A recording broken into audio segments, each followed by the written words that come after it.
Hey everyone, welcome to Ordinary Investor.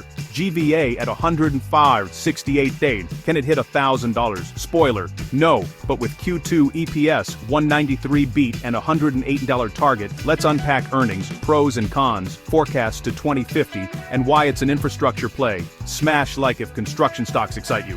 GVA, California-based infrastructure giant. Roads, bridges, airports, water projects. Pros, Q2 revenue 1.13 Backlog 13.2 up 20% year over year, IIJA 100 plus opportunity. Cons, net margin 3.2% versus peers 3 to 5. Beta, 1.2 volatility. Versus floor at 2 to 4% margins or Mastech 1 to 3, GVA's backlog shines. Financials, net margin 3.2, up 0.75 points yearly to 4% 2026 target. Debt to equity, 0.5 times, payable with $150 million free cash flow. Side income, water and special projects 40%, about $1.76 billion, boosting ROE to 8%.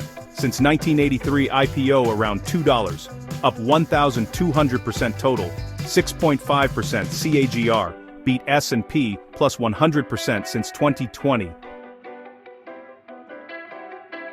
2030, IIJA expansion, $6 billion revenue, 150 to 200 price. 2040, green infrastructure, $10 billion target. 2050, digital leader ROIC plus 12%. Risks, inflation 3 to 4, labor shortages pushing 5% plus cost. Upsides, infrastructure demand, bridges plus 10%. Bipartisan bills.